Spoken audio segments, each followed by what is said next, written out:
Good evening everyone. Welcome to the News Today edition of 1st of April. My name is Anuj and I will be taking today's session. Today we will be covering the most important news for today, and along with them we will be solving more PYQs related to the prelims examination as prelims examination is approaching. So let us begin the discussion for today. Today we will be covering 5 main news and 8 quick update and 1 place in news. In the first main news, we will be covering about nuclear power project in Rajasthan as it has been approved by AERB. Then we will be covering about the global choke points as their significance and vulnerability has been shown in the recent West Asia war. Then in the third main news, we will be covering about Pradhan Mantri Awaas Gramin Yojana. So the scheme has completed 10 years. Then in the fourth main news, we will be covering about the new Income Tax Act of 2025. It has came into effect from today. And in the last main news, we will be covering about gig workers as Telangana Legislative Assembly passed the Telangana platform-based gig worker registration, social security and welfare bill of 2026. These are the main news that we will be covering today. After that, we will be covering 8 quick update, and in between we will be covering about Haiti as a place in news. So this is the brief about today's session. Let us start the session with the first main news. So the first main news is regarding the nuclear project in Rajasthan, and the context of this news is that AERB has approved the excavation for nuclear project in Rajasthan. In this news, we will be covering about nuclear power, about this project and overall nuclear reactors in India. It is related to paper 3 where syllabus talks about indigenization of technology. So let us discuss this news in detail. First of all, the development, as we have discussed in the context, the development is that approval of excavation for the construction of Mahi Banswara Rajasthan Atomic Nuclear Power Project Unit 1 and Unit 2 was given by the Atomic Energy Regulatory Board. So this is the board which is regulatory for the atomic energy. Before understanding this news, let us understand about fission reaction and the fusion reaction.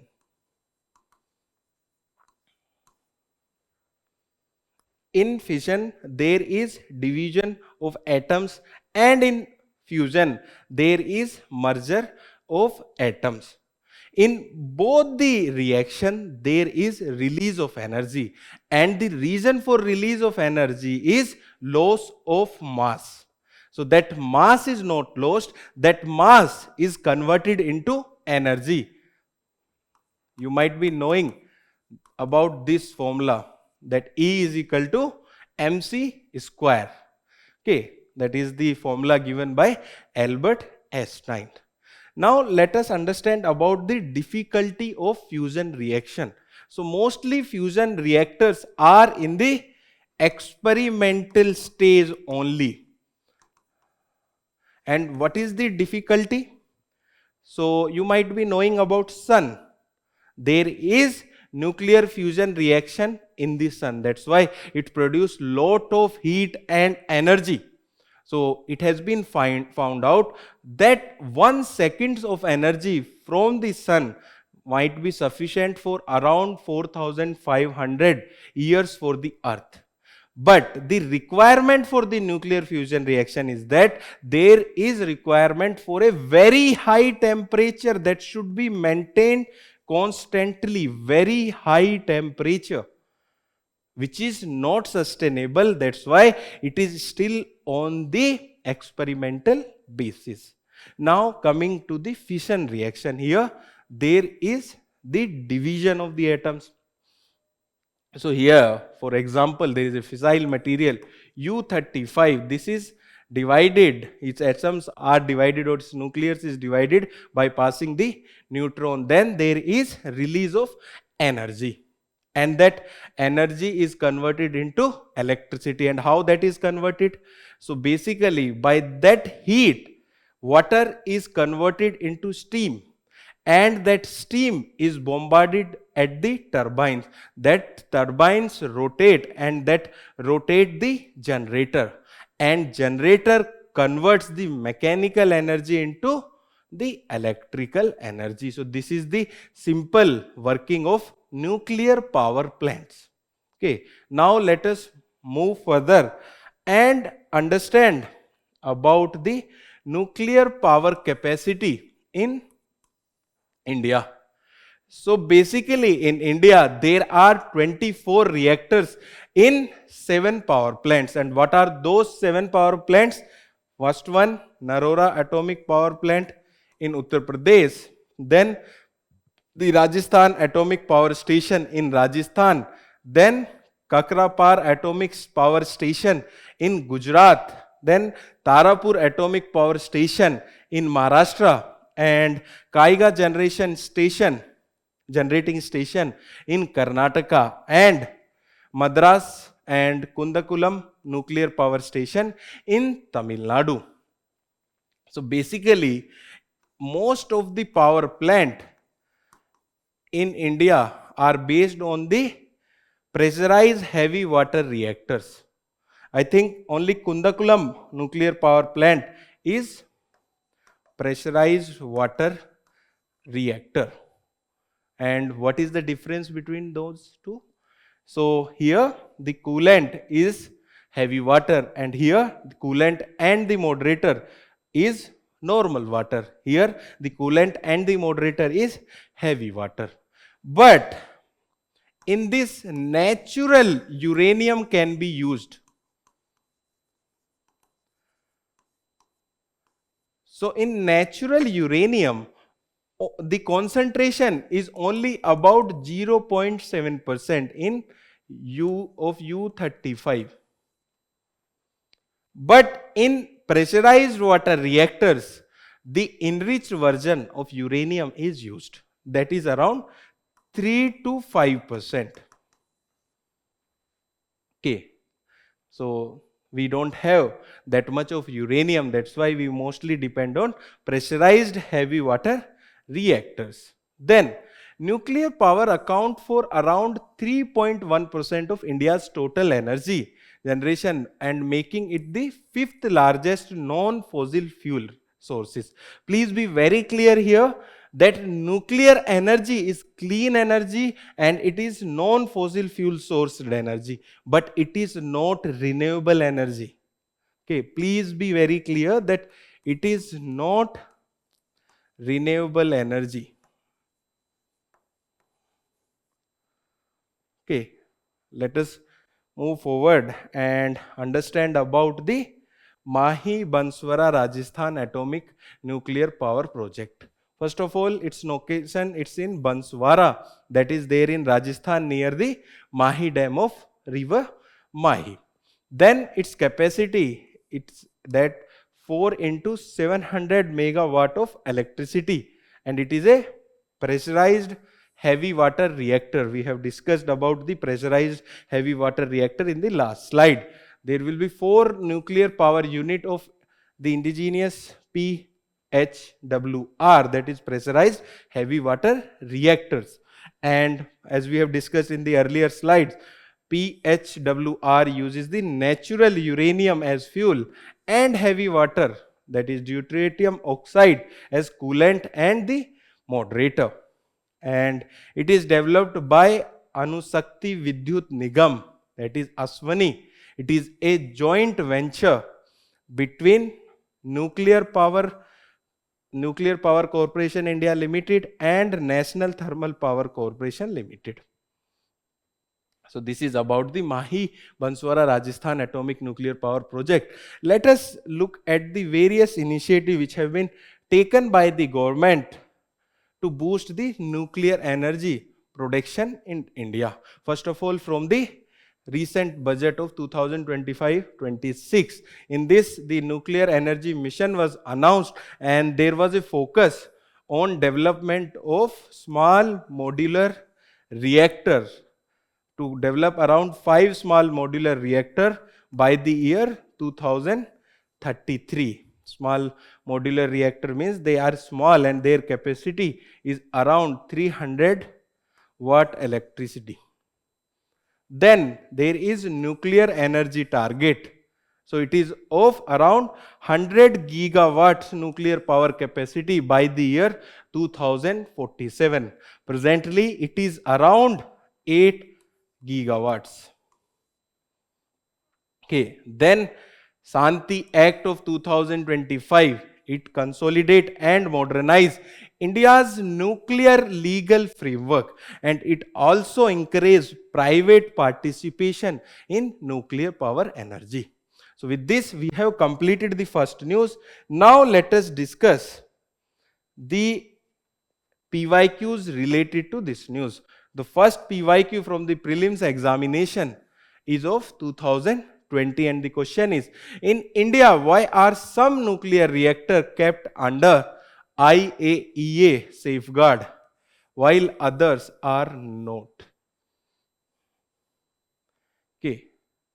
So where we are using uranium which have been derived domestically, there will not be the safeguard by IAEA. But where we will be using uranium that is imported and that should not be used to make the bombs, that is taken care by IAEA safeguards. Okay, so uranium enriched up to 3 to 5% can be used for making electricity, but if we enrich to 90%, then it can be used to make bombs. And on this information, there was a PYQ in the year 2023 where they have said that there was a statement that up to uranium should be enriched up to 60% to produce electricity, and that statement was wrong. And if you have that information, you could have come to the answer for that question of the year 2023. If you have time, please go to that question as well. Okay, so answer for this is some uses imported uranium and others uses domestic supply. This will be the answer. Let us move to the next PYQ, and the next PYQ is from the year 2016. The question is, India is an important member of the International Thermonuclear Experimental Reactor. If this experiment succeeds, what is the immediate advantage of India? We have discussed about nuclear fusion when we were discussing the development of the news. So this reactor is related to the fusion reactor, and India is important member of this experiment. So the answer would be that it can build fusion reactor for the power generation. We have also discussed why it is very difficult to produce electricity by using the fusion reaction. Now let us move to the next news. And next news is about the global choke points. And the context here is that the significance and vulnerability of global choke point have increased, which has been shown in the West Asia war. It is related to GS paper, to international relation, and it is also linked with the economy. And let us discuss this news. First of all, the development is not that significant in this news. This is important news because we want to know about all the global choke points which are there that can be asked in the prelims examination from map point.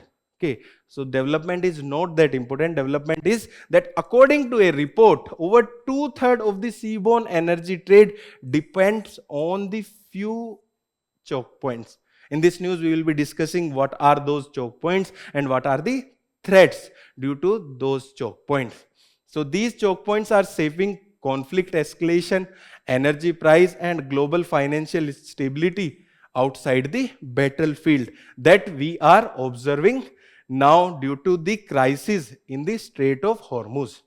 Let us discuss about these choke points. First of all, what are choke points? So basically, choke points are narrow, strategically important maritime passage crucial for the global trade. Let us start and discuss about the major choke points of the world. First of all, the Panama Canal.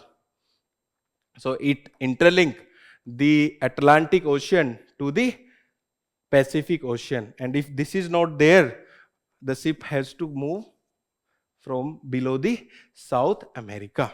And it is a very interesting man-made canal where there is usage of pumping of water, and there are barricades. Suppose this is ship. First of all, it will come here, and there will be the increase in the water. Then that barrier will move down, that will go further, then the previous gate will be closed, and there will be the further increase in the water. That's how the ships travels in the Panama Canal. Then there is the Strait of Gibraltar. It is here near Mediterranean and Atlantic, and it is facing threat due to the movement of African plate northward. It has been estimated that in the future it will close down naturally. Then we have Suez Canal, which connect Mediterranean Sea to the Red Sea, and Bab al-Mandeb, it's connect Red Sea to the Indian Ocean. And similarly, where the issue is going, there is Strait of Hormuz. Then the Turkish Strait, it connect Mediterranean Sea to the Black Sea. Then we have Danish Strait, it connect North Sea to the Baltic Sea. And we have very important strait, that is Strait of Malacca. It connect the Pacific region to the Indian Ocean. Suppose this is closed, then ship has to go through the Sunda Strait. Okay, so these are the major global choke points. Okay, and if they are impacted, there will be the impact on the global economy. Now let us discuss what will be the impact of these choke points.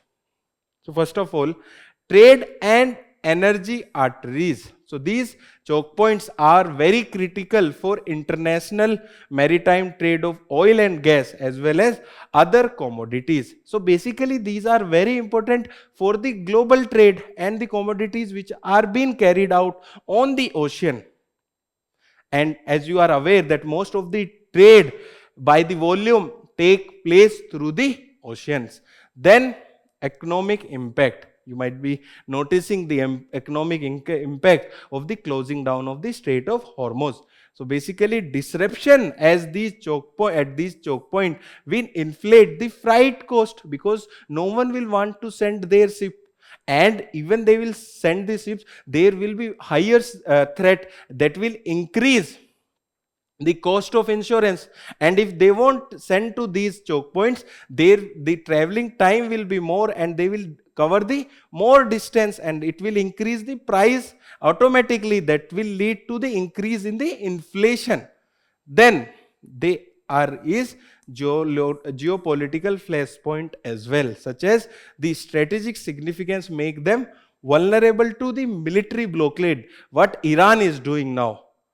Then they are also threat to the regional conflict and piracy at these choke points, and there are climate change risk as well. If you are reading the newspaper continuously, last to last year, there was closing down of Panama Canal for some time because of the drought in the region. There was not enough water to pump the water to increase the height. Okay, that we have discussed while we were discussing the Panama Canal. Then there is industrialization and the digital risk as well. So you might be knowing the underwater cable for the internet. They also pass through these choke points, and that can be destroyed, which will be impacting the digital connectivity. So these are the significance of the choke points. And what are the potential solution for India? How India can overcome the threat due to these choke points? First of all, we have to diversify our energy sources, as we are very much dependent on the import for our energy. So we have to diversify the sources and supply chain, and we have to scale up our renewable energy, and we have to explore more alternative transportation routes. Then we have to strengthen military capabilities. Hard power has to be strengthened. We have seen what USA has done in the Indian Ocean to the Iranians. Okay, so that's why we have to build our capacity, the military capacity, very strong, and it will ensure freedom and openness of sea of line communication whenever some country tries to threaten India, and that will be in line with the India's Mahasagar vision. Okay, so that is for proving a net security provider in Indian Ocean. So with this, we have completed this news. Now let us discuss one PYQ from the prelims examination of the year 2024. It is little bit controversial uh, because the key and the answers which were suggested by various institutions were different. The UPSC key was different. First of all, the first line, the Red Sea receives very little precipitation in any form. That is absolutely correct because it is there in subtropical high zone. So there is very low rainfall. Second statement, that no water enter the Red Sea from rivers. So there can be interpretation that UPSC was asking about the major rivers. There are some minor rivers which pour their water in the Red Sea, but the answer given by the UPSC was that it is a correct statement. So even if these statements come again, UPSC will consider this as correct statement only. Okay, so the answer for this is that both 1 and 2 are the correct statement. Now let us move to the next news. The next news is regarding the Pradhan Mantri Awaas Yojana, Gramin, and it has completed 10 years. Whenever such scheme of the government complete the major timeline, you have to prepare its achievement as well as one or two shortcoming. What was the shortcoming that can be asked in the mains examination, or you can be asked in details in the prelims examination. So it is related to paper 2, where syllabus talks about welfare scheme for vulnerable section of the population by the center.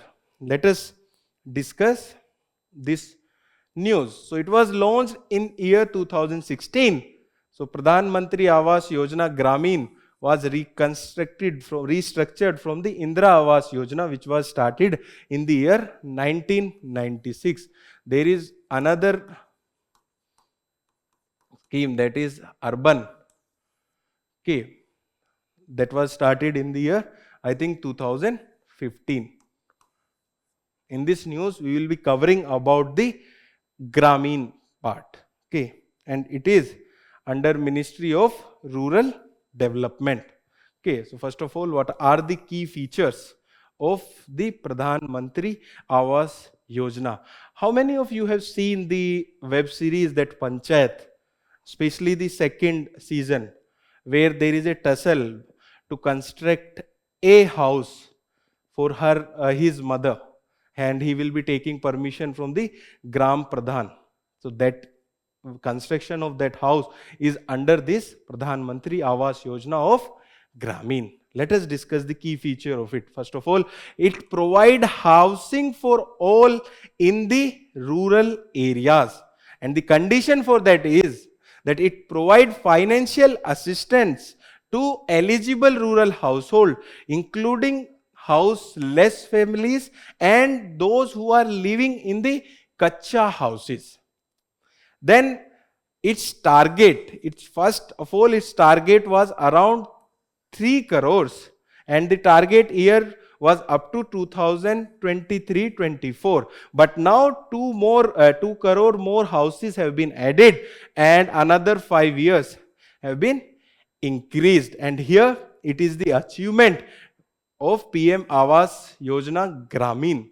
So first of all, there has been target of 4.15 crores, and out of those 3.98 crore have been registered, and 3.96 crores have been geotagged, 3.90 crore have been sanctioned, and around 2.99 crore, that is around 3 crores have been completed. That is 72% of the target have been completed. It is a big achievement. Then what about the financial assistance? So minimum unit is of around 25 square meters, and rupees 1.2 lakhs in plain and rupees 1.32 lakhs in the hilly state is being given. Now let us discuss the other key features. So funding, it is a centrally sponsored scheme.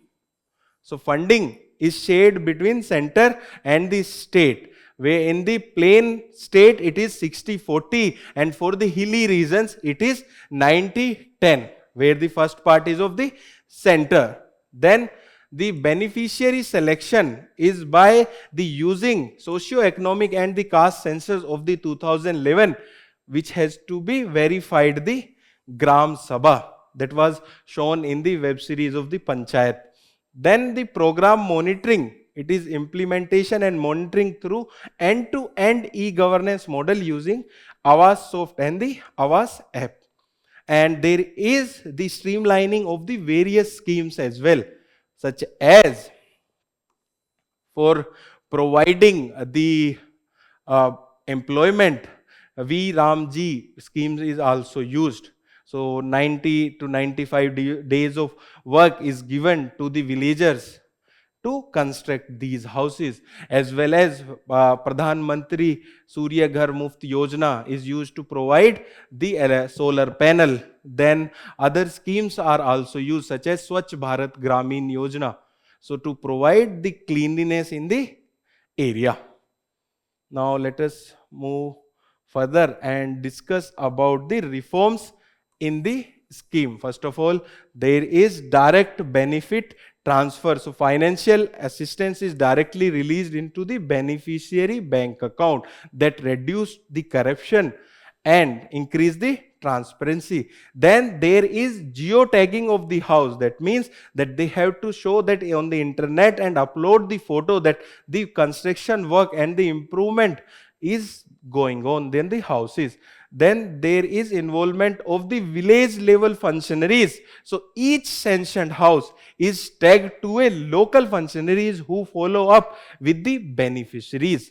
Then there is block and the district inspection. So the officer at the block level will inspect around 10% of the constructed house in that block, and the district inspection will be of the 2% of the houses, and there will be social audit.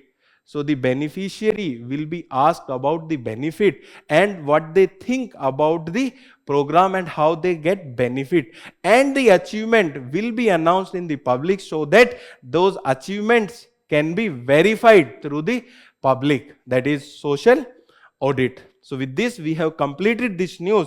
So there is no direct PYQ in the prelims examination related to this scheme, but there was a prelims question in last year related to PM Surya Ghar Muft Bijli Yojana, and the question was very detailed. So what are the statement which are given? This is the prelims question of the last year. So it targets installation of 1 crore rooftop panel in the residential sector.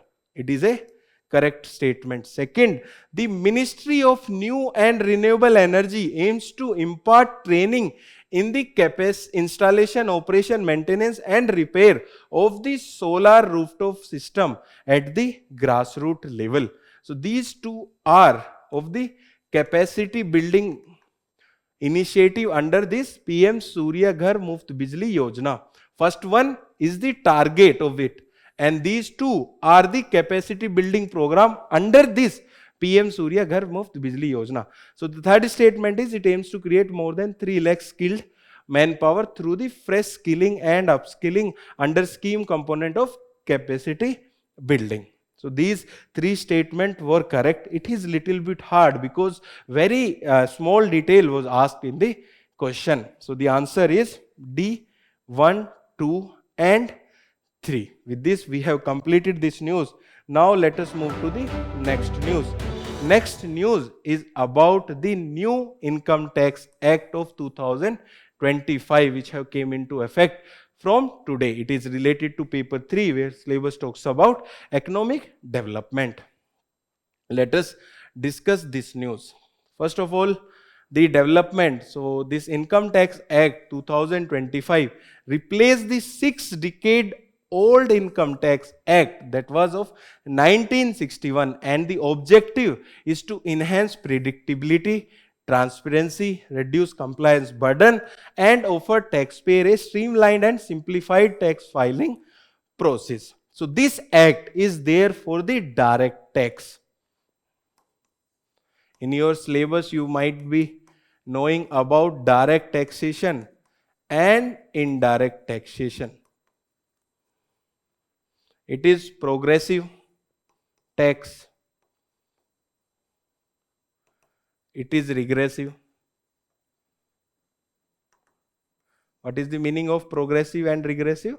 Basically, with the higher incomes, this tax will be high, and this is will be applied same on everyone. Here the incidence is directly on the individual who is paying the tax. Here incidence is not directly on the individual.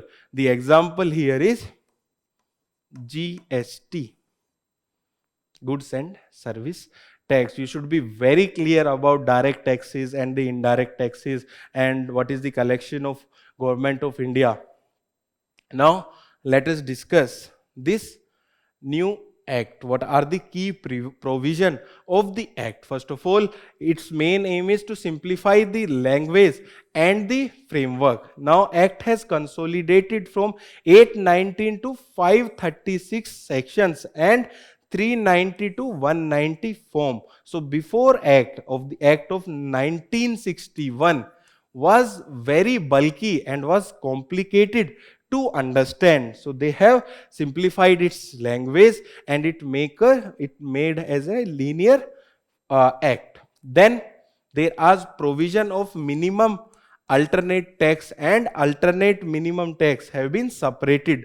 Before there was in the same section. Now there are in 2 subsections. What is the minimum alternate tax? So what was happening that some companies were showing lot of profit, but they were paying zero tax to the government.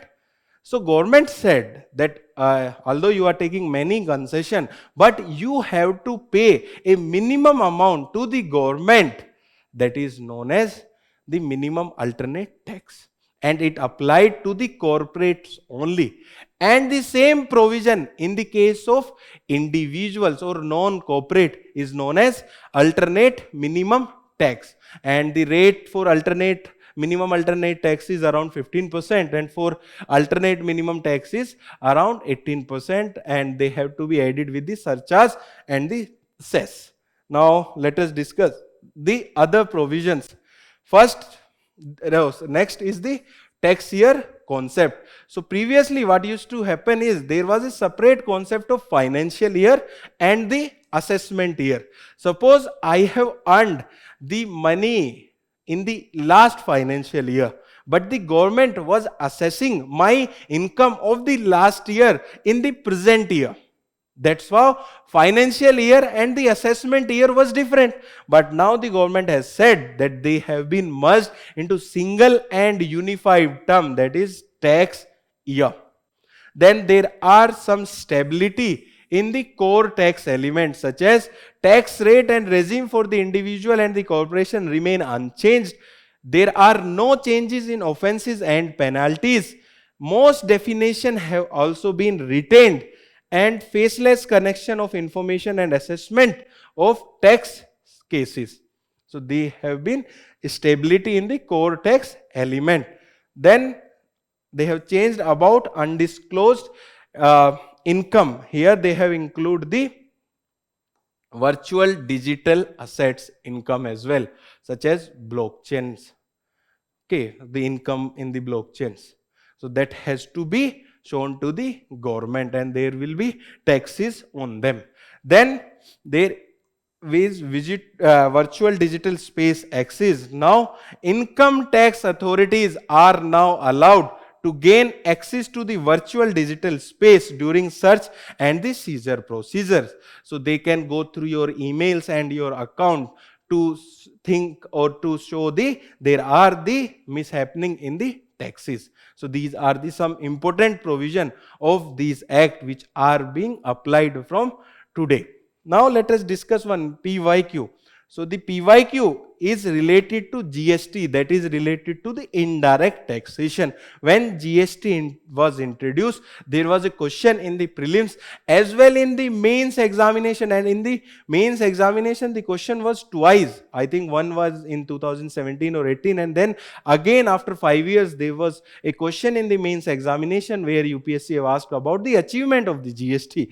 So similarly, they can also focus on the direct taxation and the components of the direct taxation in this year prelims examination. So the question of the 2017 which is related to GST is that what is or are the most likely advantage of implementing goods and the service tax? First, it will replace the multiple taxes collected by multiple authorities and thus will create a single market in India. It's an correct statement. That was the purpose of the GST. It's a very easy question. Second, it will drastically reduce the current account deficit of India and will enable to increase its foreign exchange reserve. So here the word which is very important is that it will drastically reduce. Okay, it will increase the ease of doing business in India and that can eventually lead to decrease in current account deficit, but it won't reduce it drastically. So this statement is not correct. Then third, it will enormously, again a very strong word, increase the growth and the size of the economy of India and will enable it to overtake China in the near future. Such goal was not mentioned in the GST. That's why the answer would be A, one only. Okay, let us move to the next news. And the next news is related to the gig workers, and the context is here that the Telangana Legislative Assembly have passed the Telangana platform based gig worker registration social security and welfare bill of 2026. It is related to paper 2 where syllabus talks about welfare scheme for vulnerable sections of the population by the center and the states. Let us discuss this news. Let me ask you a question. What is the meaning of word gig and how and why the word gig was used? So basically the word gig was used for the performance by the musical or the comedian's person as a individual act. Now this whole workers who are not permanently employed are known as gig workers. So here development is that the Telangana gig workers bill seek to regulate gig and the platform work and is similar to those passed by the other 4 states. And what are those 4 states which have passed a similar bill or the similar act related to gig workers? Karnataka, Rajasthan, Jharkhand and Bihar. So those are the state: Karnataka, Rajasthan, Jharkhand and Bihar. And what is the aim of these bills? These are for constitution of special welfare board, government levy on the aggregators, unique ID for the gig workers and penalties for the non-compliances. We will be understanding what the meaning of these terms in the further slide. Let us discuss this news.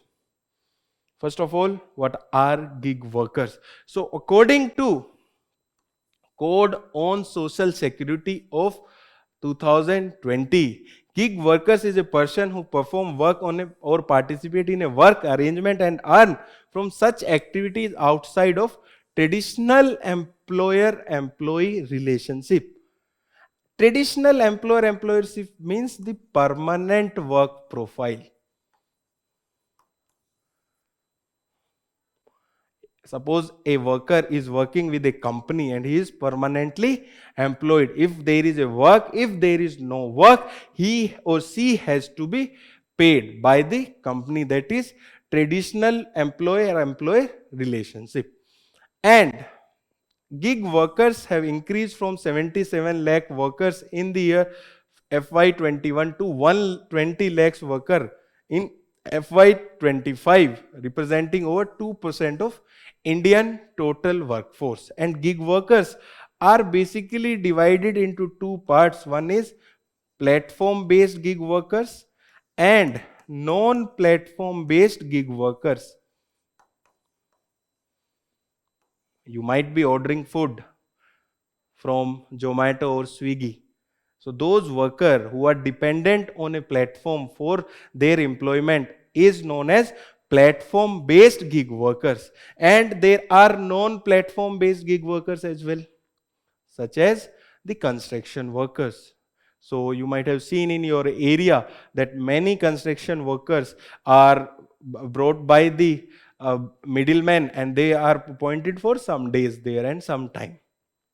Those are non-platform based gig workers. And what are the challenges for gig workers? First of all, income and job volatility, as there are very few contracts. So there is issues with the income as well as the job stability. Then there is challenges in accessing the credits from the banks. Then there is issue with the financial inclusion as well, as they have very much limited access from the banks. That's why they are not included in the financial inclusion. Then there will be algorithmic biases. What is the meaning of this? Suppose you are riding Uber, and that worker who is working in this Uber, he want to go to his home and he select the position near to his house, but there can be chances by the algorithm that he is given a riding very far from his house, so that he has to work extra time to reach his house back again. Then there is lack of social security, obviously. Then there are safety concern. You might have seen that the 10-minute delivery has been removed because there was increase in accidents. So such types of safety concerns are there related to gig workers. Let us move further and understand about Code on Social Security of 2020. So it's provide a formal recognition to gig workers and platform workers in India. So basically, platform workers is type of gig workers. Okay, please be very clear. And aggregators, who are the aggregators? These companies such as Ola, Uber, Zomato, Swiggy, these are the aggregators, are required to contribute 1 to 2% of their annual turnover, not profit, their annual turnover, and it is capped at 5% of payment made or payable to the gig or the platform worker to a social security fund. So a social security fund will be maintained, and here contribution will be from the aggregators. And the fund finances a range of welfare scheme to these workers, especially the gig workers.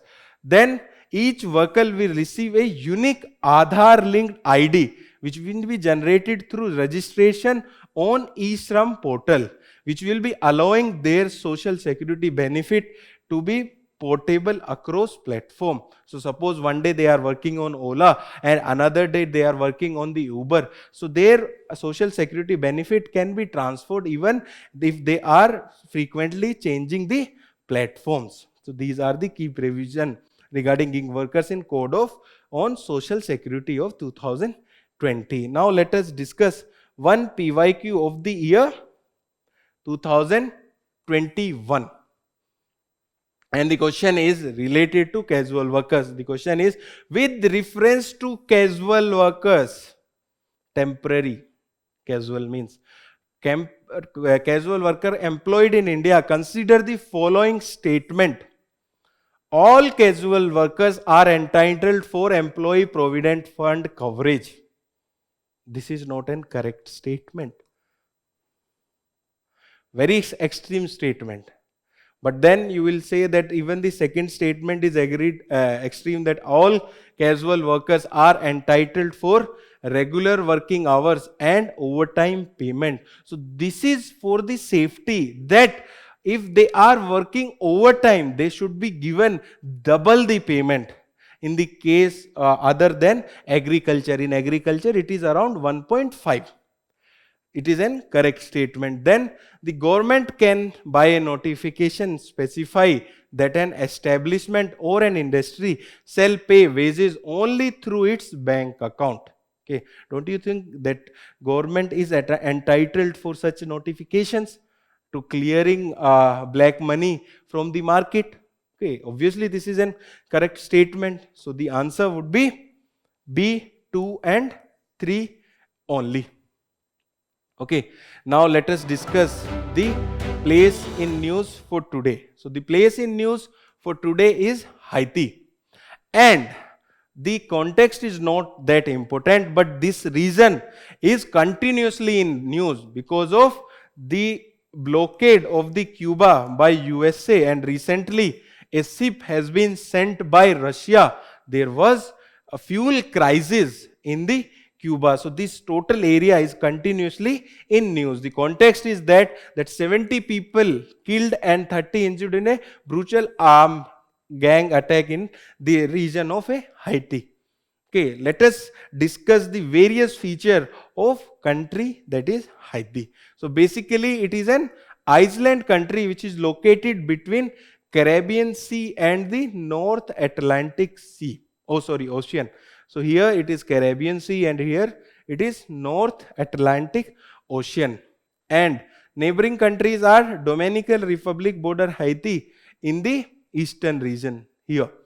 Sorry, here. This is Dominican Republic and Cuba on the northwest. We have also discussed that Cuba is continuously in news. So it has won independence from France in the year 1804, and there is a mountain range that is known as Haiti, which means land of mountain, and on these mountain range this country has been named. Then its position is there on the edge of a tectonic plates, make it vulnerable to strong earthquake. And what are those tectonic plates? Here it is Caribbean plate, and then there is North American plate. So it is there on the boundary. Okay, it is there on the boundaries of two plates. So with this, we have covered the place in news for today. Now let us discuss the quick update. And the first quick update is regarding the census of 2027. And the context here is that the first phase of the census 2027 have begun on 1st April, that is on today. So the here we will be covering about the census of 2027. First of all, it is the 16th census if we consider the first census to 1872 census. So this is the 16th census and this is the 8th census after the independence, and the last census took place in the year 2011.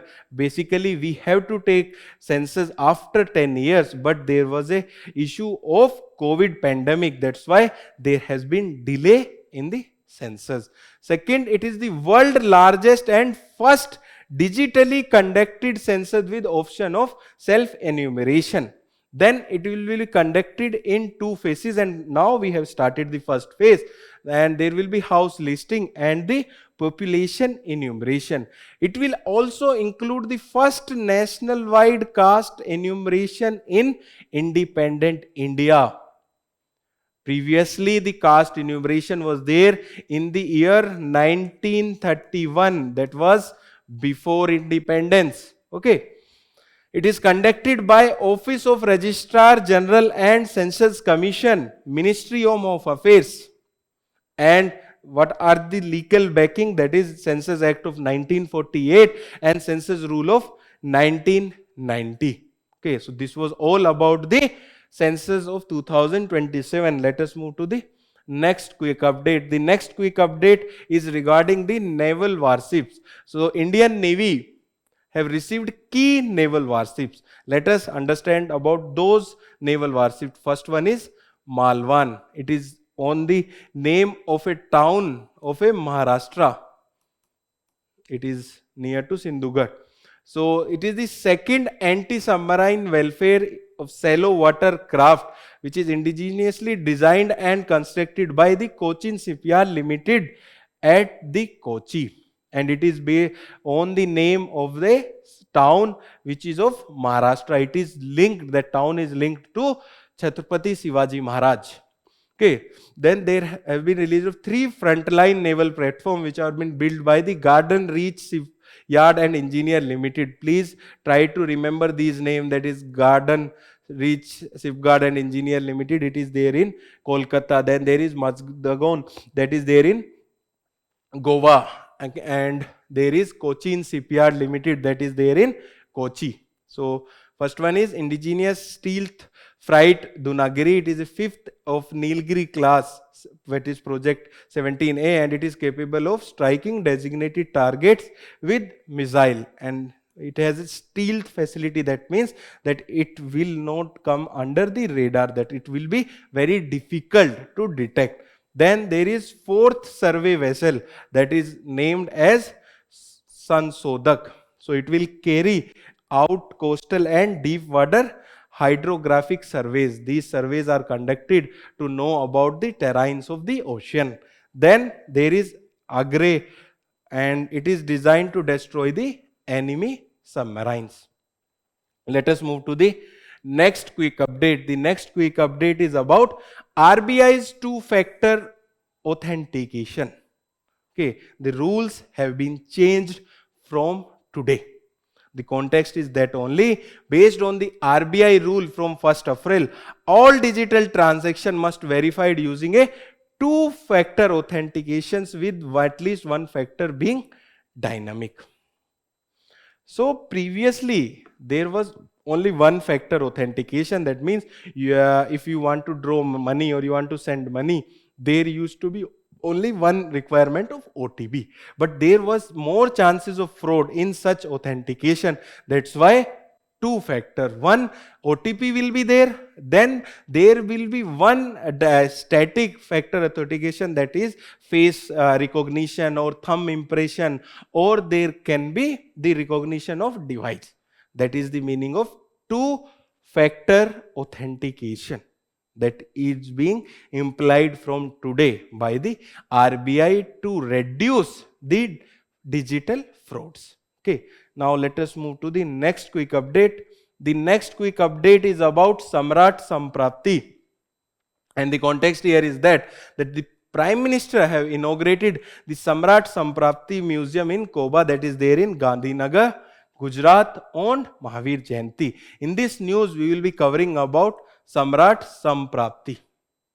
So he was a Mauryan Empire, and he was the grandson of the Ashokan Empire, the Ashoka the Great, and he was born to the father Kunal and mother Kanchanmala. And he is also known as Indrapalit, Sangat and Vigat Ashok. As well as his life is described in the Jain scripture like Samprapti Katha, Pariswati Parva and Prabhava Charita. Okay, so these are in these Jain scripture, his life has been described. Basically, he spread Jainism. Okay, Buddhism was spread by Ashoka, and he extensively spread Jainism. That's why he is also known as Jain Ashok. Okay, he is pivotal role in spreading Jainism, and he is also referred as Jain Ashok, and he is the principle of ahimsa, that is non-violence across the subcontinent. Now let us move to the next quick update. The next quick update is about remotely piloted strike aircraft, that is Ghatak, and the context here is that Indian Air Force is preparing to induct unmanned stealth fighter under the remotely pilot strike aircraft program. This is the context. The context is not that important, but here the program is important for your prelims examination. First of all, what is the aim of this program? It aims to develop unmanned, compact, aerial vehicles which are known as Ghatak. Okay, UCAVs. UCAVs stand for Unmanned Compact Aerial Vehicle. And it usually, UCAVs usually carries aircraft ordnance such as missile and bombs and is used for drone strike and other military operation. Basically, we won't be sending our pilot and we won't be risking their life. So we will be sending unmanned vehicles. So that is the basic meaning here. And it is a stealth capable. That means that it won't be recognized easily by the radar system of the other countries. And once operational, it could undertake deep strike mission without the requirement of pilots and penetrate heavily defended airspace to hit high value target without placing violent life at risk. That is the main purpose. First, it is very accurate. Second, it will save the life of the pilots. Okay, let us move to the next quick update. The next quick update is about Jorari Luni Bandi river system. So Luni is a river and the Jorari and Bandi are its tributaries. So what is the context? The context is that the Supreme Court have appointed a high level committee, highlighted that the industrial pollution have polluted the Jorari Luni Bandi river system. Here we will be covering about this river system and mainly about Luni river. Luni stand for salty and it is it have a very high salt water content, this river, and it originates from the western slope of the Aravali's near Ajmer and it does not reach sea. Okay, please be very clear that Luni river does not reach sea and its end into run of Kutch. Okay, then its tributaries include Jorari, Bandi, Mitri, Lilari, Sukri, Javai and other tributaries. Okay, let us move to the next quick update. The next quick update is about the E20 ethanol blended petrol. And what is the context here? That the directives from Ministry of Petroleum and Natural Gas, which is in force from today, required to dispense E20 fuel with minimum 95 octane rating in the country. What is the octane number? So basically, octane number in petrols basically reduce the knocking in the engine. And higher octane number means the better in reducing the knocking in the engine and it will keep the engine safe. Okay.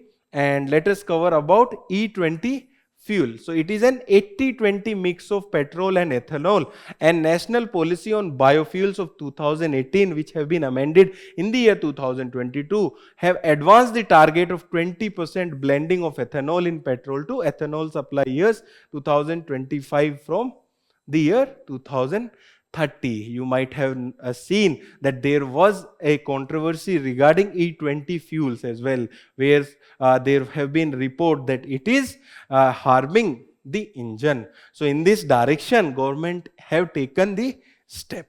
Okay, so what are the benefit of it? That E20 fuel, that it improve the fuel performance and strengthen the energy security. Then what are the concerns? That it reduce fuel efficiency in some vehicles because the energy produced from the ethanol is lower when compared to the petrol. Then it is corrosive in nature and can damage the older vehicle. That are the concerns related to E20 fuels. Now let us move to the next quick update. The next quick update and the last quick update is about quantum entanglement. And the context here is that scientists from Australia and US have shown that helium atom can be entangled through their movement like quantum entanglement seen in the lighter particle like electrons. Okay, so it is related to quantum physics. So here we will be learning about quantum entanglement. So in quantum theory, one of the phenomena is quantum entanglement. And what it means, that the particle of the same origin which were connected always stay connected. That means suppose there are two particle, particle 1 and this particle 2. And if I disturb this particle will be also disturbed. This is quantum entanglement. And if this is particle and if it stays in two position at same time, that is quantum superimposition. That is one more important speciality of quantum theory, that is basic about quantum entanglement and quantum superimposition. And what is quantum? Quantum is the study of atom and subatomic particle and how they interact with each other. So this was all about today's session. To read further of our current affairs and to solve smart quizzes, you can visit digital current affairs website of us and please solve the question which are visible on your screen. Thank you and all the best for your preparation.